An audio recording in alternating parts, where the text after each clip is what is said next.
5.3 topic is of class 10. Find the sum of first 15 multiple of 8. मतलब यहाँ पे हमने क्या लेने हैं multiple of 8. 8 के multiple we have done in our lower classes. Multiple of 8. लिखो 5 मार्क्स का सम आता था, हम बड़े अच्छे तरीके से करके आते थे, 2 में से 2 मार्क्स दे के आते थे. यही होता था मल्टीपल ऑफ 8. मतलब 8 के टेबल में कौन कौन से आते हैं? 8, 16, 24. उसने बोला है 15 मल्टीपल का सम निकालना है. 15 मतलब 8 का टेबल हमने कहाँ तक जाना है? 15 तक. तो हमें पता है अब इनका सम निकालना है. सम का मतलब क्या है? प्लस. तो हम ऐसे तो नहीं ना प्लस करने बैठेंगे. 8, 16, 24, 32. It will so lengthy process. तो सबसे पहले ए मेरे पास क्या है? 8. डी मेरे पास क्या आ जाएगा? वो भी 8 आ जाएगा. कैसे? 16 माइनस 8 आ गया. अब हम एसएन का फॉर्मूला अप्लाई करेंगे. एसएन क्यों? सम बोला है. S n is equal to n by 2 2a plus n minus 1 into d. N कितना है मेरे पास? 15 ओवर 2 मल्टीप्लाई ए की जगह क्या आ जाएगा? 8 प्लस 15 माइनस 1 डी की जगह क्या आ गया? 8. तो क्या आ जाएगा? 15 ओवर 2 मल्टीप्लाई 2 8 द 16 14 मल्टीप्लाई 8. तो क्या आ जाएगा? 15 ओवर 2 मल्टीप्लाई 16 प्लस 14 8 था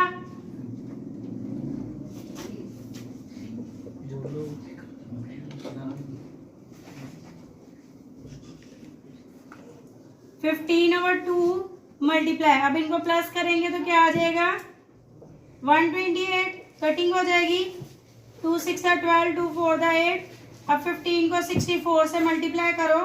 But we will get 15 multiply 64. That will be the sum.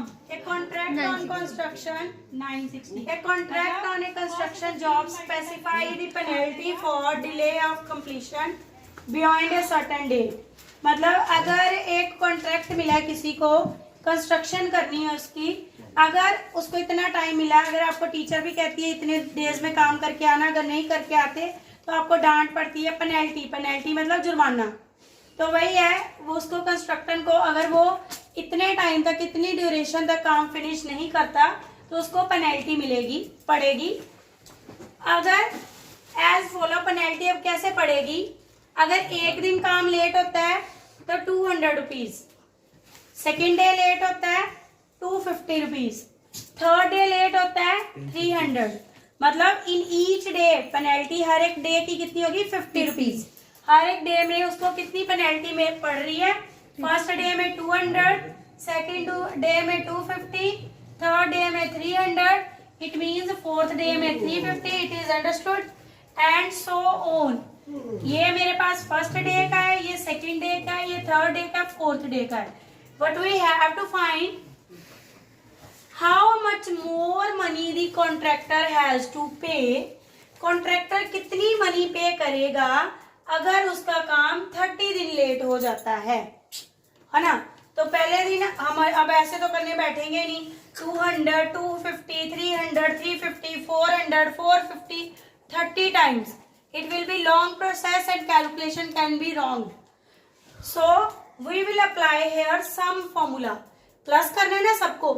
तो 30 डेज में वो कितने पैसे पे करेगा, इसका मतलब पहले हमें लास्ट टर्म फाइंड करनी पड़ेगी. लास्ट टर्म पता होनी चाहिए 30 डेज में कितनी अमाउंट आ रही है. 30th डे में वो कितनी अमाउंट लेगा. फिर हम सबका क्या फाइंड करेंगे? सम. डी मेरे पास अंडरस्टूड है. ए मेरे पास क्या है? 200. A1 है. A2 कितना है? 250. डी कैसे आ जाएगा? 250 माइनस 200 वैसे भी अंडरस्टूड है. 50-50 का डिफरेंस आ रहा है. AN मैंने फाइंड करना है. तो AN कैसे आएगा? मेरा स्टेटमेंट आपको क्लियर हो गई है. AN कितना आएगा मेरे पास? A plus n minus 1 into D. AN मैंने फाइंड करना है. A कितना है? 200 प्लस n कितना है? 30 डेज में उसने कितने पैसे पे करने हैं ना. D कितना है? 50. तो क्या आ जाएगा? 200 प्लस 29 मल्टीप्लाई 50. अब इनको मल्टीप्लाई करेंगे. 2 200, 0 as it is, 5 9 the 45, 4 carry, 5 2 the 10 और 14, इनको प्लस करेंगे तो क्या आ जाएगा 1650। मतलब लास्ट डे में उसको 1650 तक अमाउंट पहुंच जाएगी। पर टोटल अमाउंट कितनी जाएगी? टोटल अमाउंट के लिए हम क्या फॉर्मूला अप्लाई करेंगे? सम का फॉर्मूला अप्लाई होगा यहाँ पे। सम का फॉर्मूला हमें ऑलरेडी पता है। सम का फॉर्मूला क्या होता है? Sn is equal to n/2 2a plus n-1 into d. n कितना है? 30/2 2a। a कितना है? 200 प्लस n कितना है? 30-1 इंटू डी। डी कितना है? वैसे n फिर फाइंड करने की जरूरत ही नहीं थी। डी कितना है? 50। तो क्या आ जाएगा मेरे पास? 15 मल्टीप्लाई 400 प्लस 29 मल्टीप्लाई 50।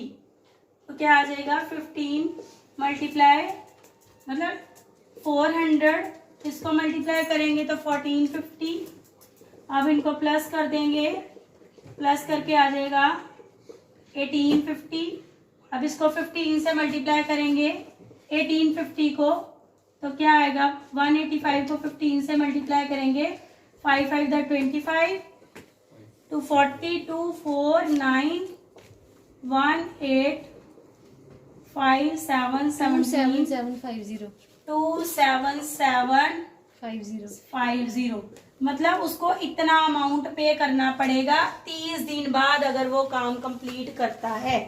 अगर एक दिन में लेट करता है तो ये पे करना पड़ेगा, 2 दिन में ये, 3 दिन में दे, तो हम हर एक को प्लस नहीं कर सकते। इस कारण we will apply formula of sum. an फाइंड करने की जरूरत नहीं है। अगर उसने पूछा है कि 30th डे में कितना अमाउंट पे करेगा, 30th डे में वो 1650 देगा। पर टोटल तो प्लस होगा ना, पहले दिन का अमाउंट, दूसरे दिन का, तीसरे दिन का, चौथे का, पांचवें का, 30 डेज का, सबका प्लस मतलब सम। थैंक्स।